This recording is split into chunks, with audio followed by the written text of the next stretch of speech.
Thank you. Thank you, Mitesh.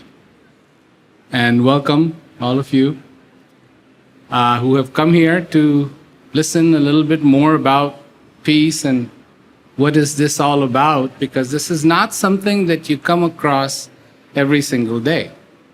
Nobody actually says to us how to be in this noisy world. Now, when you think about noise, there are two problems with noise. One problem is it's obnoxious. It really is. But there's another problem with noise. And the other problem with noise is you get used to it. And once you get used to it, you don't hear it anymore, but it's still there. And it affects literally every facet of your life.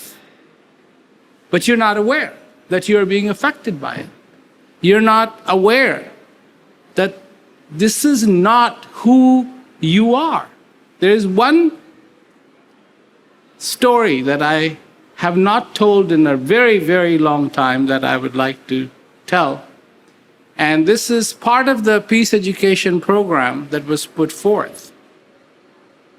And I had been telling this story in quite a few of my talks, and then I happened to visit this prison in San Antonio. It was a heavy-duty prison. And the first thing then when I walked into the room where they would have their classes, the inmates, the first thing I see is this big painting depicting this story. And it immediately, I had been through all the procedures so that I could get into the prison, this check and that check and door slamming and this happening and that happening. And then you finally walk into this room and there's this incredible painting depicting this story. And I was absolutely speechless at that point. So what is this story about? Well, one day, as every day, this farmer would take his sheep for grazing. One day, as he took his sheep grazing, he saw a little baby lion lying on the side of the trail. He felt sorry for it. So he picked it up and he brought the little cub back. He didn't know what to do with the cub, so he put the cub in the same space where all the sheep were. Slowly and slowly and slowly, days went by. Lion cub got his strength back. He started to be with the sheep, play with the sheep, go grazing with the sheep. And every day was spent like that. One day, there was a huge roar from the jungle. And it was this big lion that stepped out. And when that lion stepped out, all the sheep scattered. They went and they hid. Some hid in the trees, some hid behind the rock, some hid in the grass. Wherever they could hide, they would hide. The lion came walking across, saw all this. He was a little bit mystified when he saw a little butt sticking out from a tree. And it didn't look like a sheep. It was the lion cub, and he was hiding. So as the lion approached him, he could sense that the big lion was there. And he said, "Oh, please, Mr. Lion, don't eat me. Don't eat me, don't eat me. Please let me live." And the big lion said, "I'm not going to eat you. I don't want to eat you. You're not part of my diet. The sheep are, not you. Why are you so scared of me? He goes, oh, please don't eat me, don't eat me. I'm just a poor little sheep. I will not harm you. And the big lion said, sheep? You're no sheep. You're a lion. He goes, anything you say, just don't eat me. Just please don't eat me. He said, you really don't know who you are. Come with me. And the big lion took him to the edge of the pond. And he said, now look at your shadow. And when the little lion looked at his shadow, he saw that he was no sheep. He was indeed a lion. And the big lion said, now roar with me like you are supposed to. Now, that's the end of the story. But what does it mean? What did it mean to those inmates who were in prison for 30 years of their life, 40 years of their life, 60 years of their life? What did it mean to them? How did this little story of the little lion cub bring hope to those people? And it did. And the way it brought the hope is that they finally understood they are not part of that society that does just wrong and wrong and wrong and wrong and wrong. They're not part of that society that is trying to find itself, and every time it sets out to find itself, it forgets what it is doing there. And forget that what the purpose was to find yourself. The self. You as a human being. Not your ideas. Not what society expects from you. But you as a human being. The expectations that are placed upon us are tremendous. And all those expectations presume that we are terrible, that we are horrible, that we are no good, that we have no hope. But that power that has allowed us to be,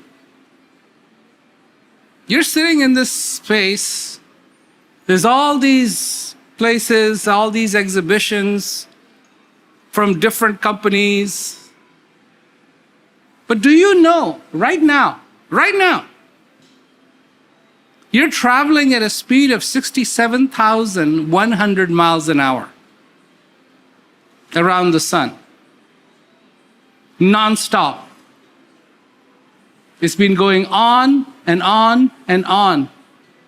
You may have a bad day tomorrow, but you'll still be going 67,100 miles. You may have a good day tomorrow, and you will still be going 67,100 miles.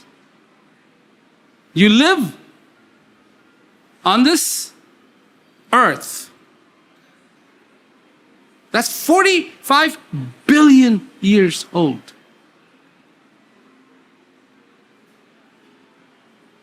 $67,100 miles an hour is no small feat. This is what's happening. Does it feel like it? Do you feel that? But that's a reality. Even if you don't know it, that is a reality. Even if you don't look out the window and go, oh yeah, oh look at that, it just went. It's still a reality. It's going on and on and on. What is your reality? Your reality is the goodness that lies in your heart. That's your reality. Your reality is the kindness that you are blessed with every single day. That's your reality. You know what my problem is with the word peace? That other word that people are looking for it. How can you look for something that you already have? Peace doesn't lie under your pillow. Peace doesn't lie under your chair. Peace doesn't lie in a box. Peace lies inside of you. And how does that work? With these eyes, you can see everybody's face, but can you see yours? You can't see your own face. What do you need? You need a mirror if you want to see your face. Peace is the same way. Peace is inside of you. And you need to understand that. So what kind of a mirror do I need? No. Start with this, that what you are looking for is within you. You have to accept the wisdom of the heart. You have to accept the wisdom. You think there is a shortage of wisdom in this world? So many prophets have already given us all the tools we need. Now the question is, why do we keep fighting? Why do we keep fighting? We are technologically advanced, we say. There are more people educated now than there ever were. Simply, there are more people now. And what do? They still fight. And here's the beauty. People say, oh yeah, we've been fighting for a long, long time. Somehow that makes it okay. I mean, what if your house was on fire and you called the fire brigade, and the fire brigade, the firemen came and said, oh yeah, houses have been burning for a long time, don't worry.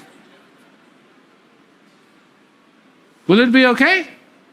If you break your arm and go to the hospital and the doctor says, oh, don't worry, people have been breaking their arms for a really long time. No. You broke your arm, it hurts, you want it fixed, that's that. And it's the same way. Not peace for your neighbor, peace for you. Your peace, your understanding. Your understanding. Your understanding of this one simple fact. And what is the fact? The fact is, this is a natural law, that one lit candle can light an unlit candle. Positive transfer, not negative transfer, positive transfer. If you were to bring one lit candle next to one unlit candle and bring them really close, what do you think will happen? The lit candle will light the unlit candle. That's hope. That's the hope for this humanity. This is the kind of education that we need every single day in our lives. The kind of education that makes a difference for us. You know, we always educate people for the benefit of society, but it doesn't work. Why doesn't it work? Bring on more police, bring on more regulations. And so there are lawmakers, and all they do all day long is make some more laws, make some more laws, make some more laws. as though they think more laws they make, the society will be more tame. Nobody can look at the record and say it doesn't work. Things just get wilder and wilder and wilder and wilder and wilder, and nobody says, well, what's the solution here? And the solution, my friends, is looking at ourselves for the answers. We have a wisdom inside of us that needs to be unlocked. We have understanding inside of us that needs to be unlocked. We are not dumb. We're not stupid. Show, see, acknowledge, understand, rejoice, and be part of that magnificent creation that you are. The power that makes the earth go 67,100 miles an hour is the same power that's keeping you alive. Earth has obviously unlocked it for itself. You need to unlock it for yourself. To see, what is it like to be human? When these challenges are presented to those students, to those young minds, and one day they begin to understand that there is a heart and there is a mind. And here's the beauty of the message. The message doesn't say abandon the mind. The message doesn't say abandon the heart. The message says welcome both. But know the difference. Know the difference. When you cook, in your kitchen, you have many things. You have spatula, you have pot, you have knives. And you know the difference, right? Because if you don't, you're going to be stirring food with your knife and trying to cut your cucumber with a spatula, and it's not going to work. That's what's going on right now. That's what's going on right now. So, when we talk about this book, Hear Yourself, How to Survive in a Noisy World, you can put earplugs to cut the noise of the outside.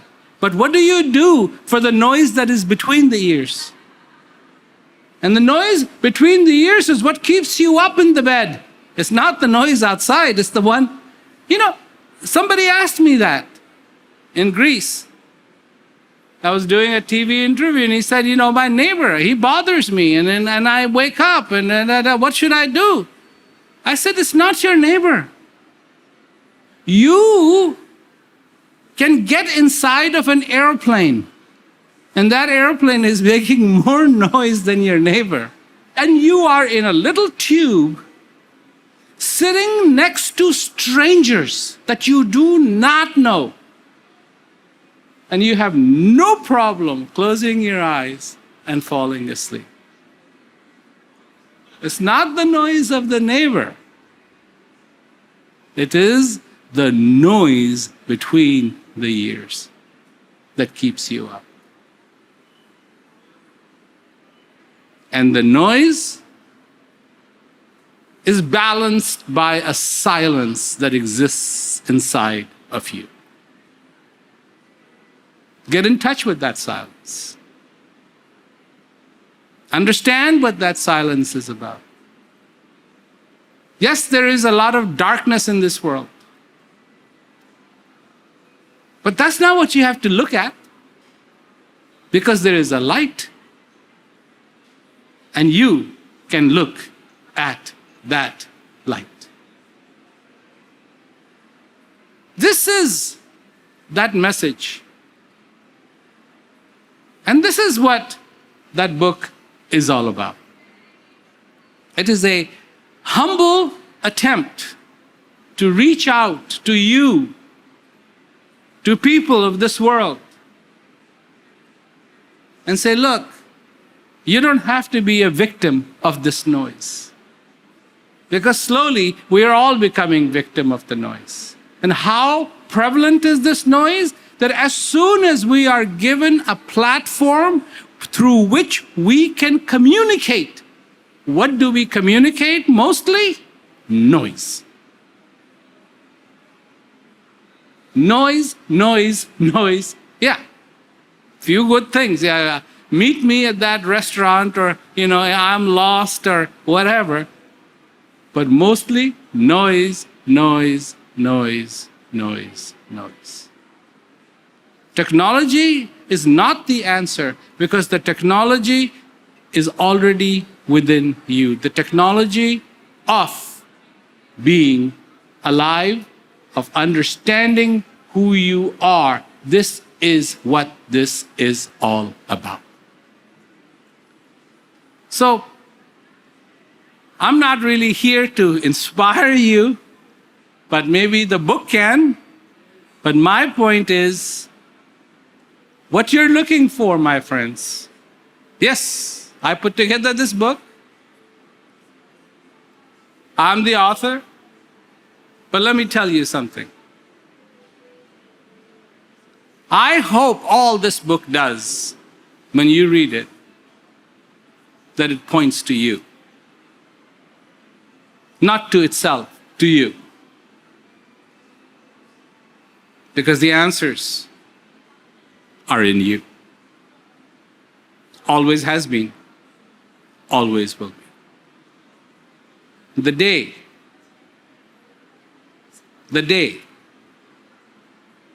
you know where to look for peace, let me tell you the good news.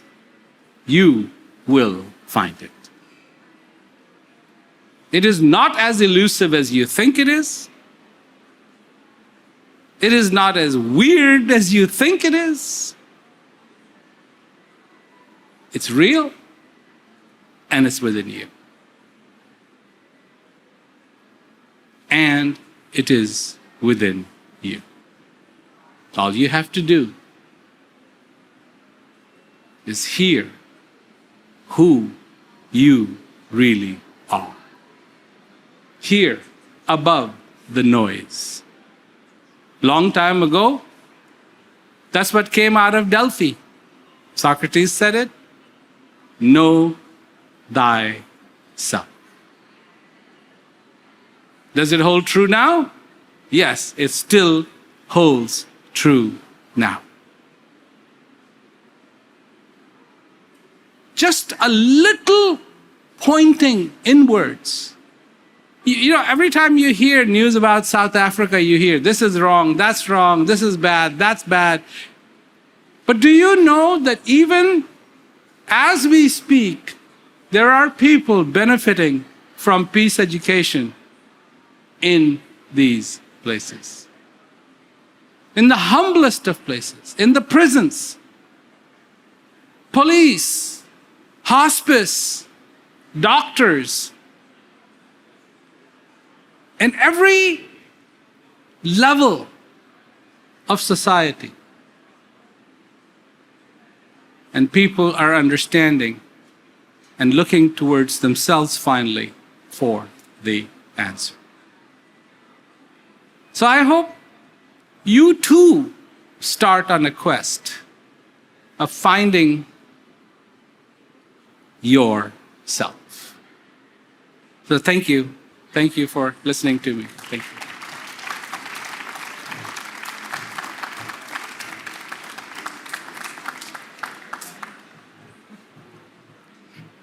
So we have a few moments for a couple of questions, if anybody would like to ask.